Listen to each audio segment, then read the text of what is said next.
Under the bright lights of college basketball, very few names burned as hot as Jimmer Fredette. He wasn't just a star, he was a phenomenon, the kind of player who turned every gym into a stage and every possession into a show. At Brigham Young University, Fredette became a legend, hitting shots that defied logic, dropping 50-point games with ease, and earning praise not only from NBA stars like Kevin Durant, but even from President Barack Obama. The hype around him wasn't subtle, it was tidal. He was hailed as the next Steph Curry before Steph himself had truly cemented his NBA dominance. Yet just a few short years later, Jimmer's story took a sharp turn. What should have been a blossoming NBA career filled with all-star appearances and deep playoff runs crumbled into a series of disappointments, buyouts, and overseas stints.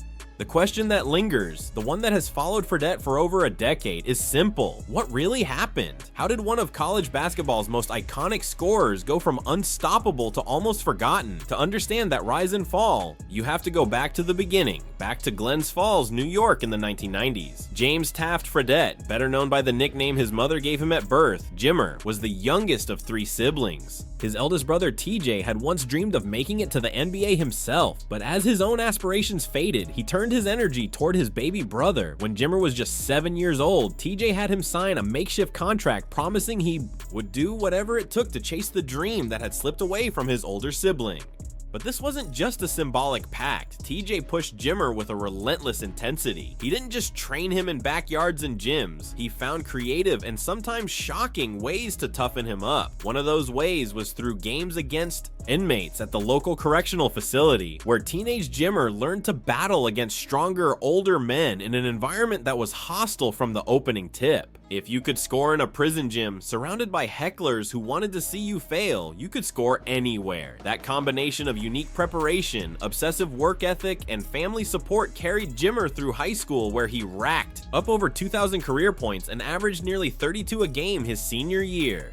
He became one of the top 75-point guards in the nation and committed to BYU, ready to take his next step. But his start in college was far from glamorous. Like many freshmen, Fredette found himself glued to the bench. The spotlight he had carried in high school dimmed, and the game slowed to a crawl from his view on the sideline. Yet instead of sulking, Jimmer kept grinding. By his junior year, he had worked his way into real minutes. And then on December 22nd, 2009, everything changed. Against Nevada, Jimmer exploded for 33 points, including clutch free throws that kept BYU's winning streak alive. It wasn't just a big game, it was the birth of Jimmer Mania. From that night on, his rise was meteoric. Just days later, he lit up Arizona for 49 points, setting an arena record and proving his range was limitless.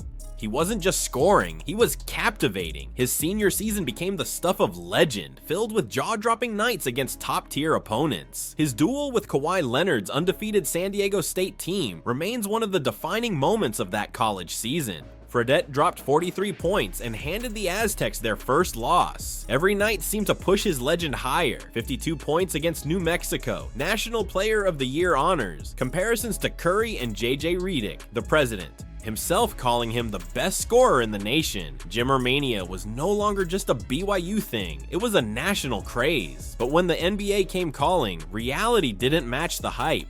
The Sacramento Kings drafted him 10th overall in 2011, envisioning his deep shooting as the cornerstone of their offense. And at first, it seemed like the dream might continue. Fredette flashed his scoring ability in the preseason and early games, putting up double-digit performances and showing glimpses of his BYU magic.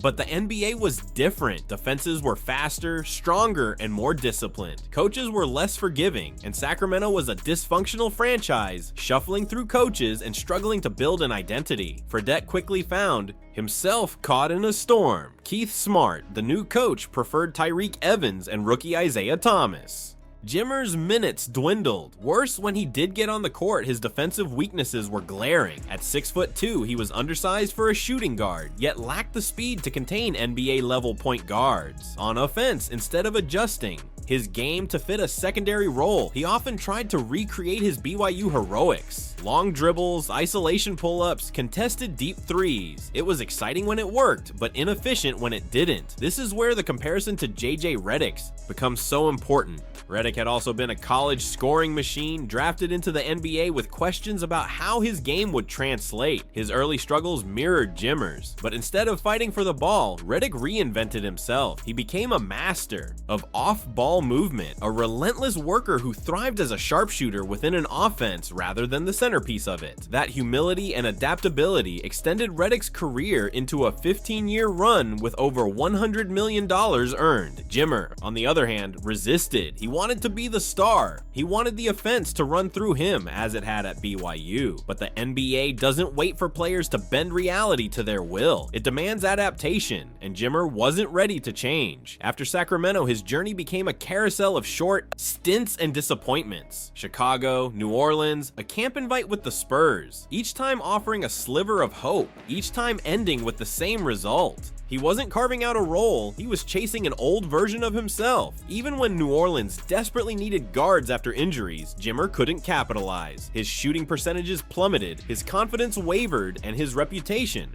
as a defensive liability only hardened. By 2015, his NBA career was hanging by a thread, but Jimmer wasn't done, not yet. He turned to the D-League, where free from NBA systems that minimized him, he rediscovered his old spark.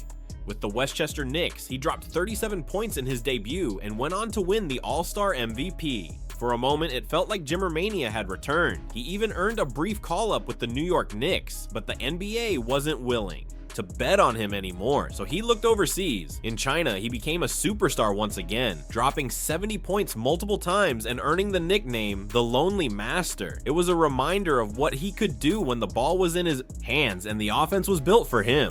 But it also underscored the truth. His game fit better overseas than in the NBA.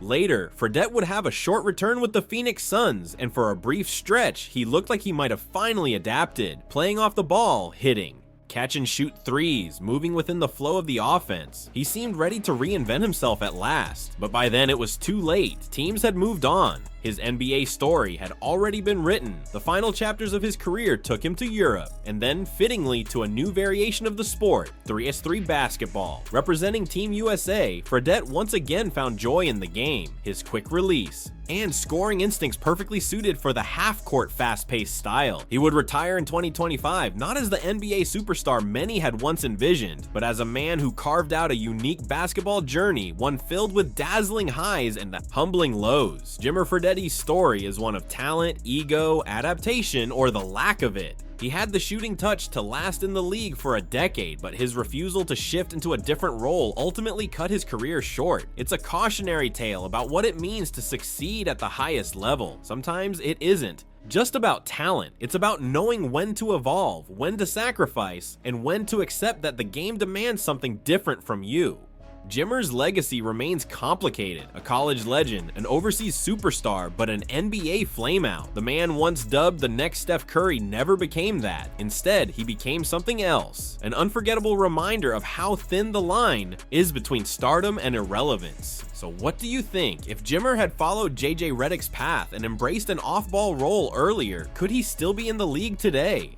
Or was his frame, his defense, and his athletic limitations always destined to keep him on the outside? Let me know in the comments below, and if you enjoyed this deep dive into the rise and fall of Jimmer Fredette, make sure to like the video and subscribe for more stories of basketball's legends, myths, and forgotten stars.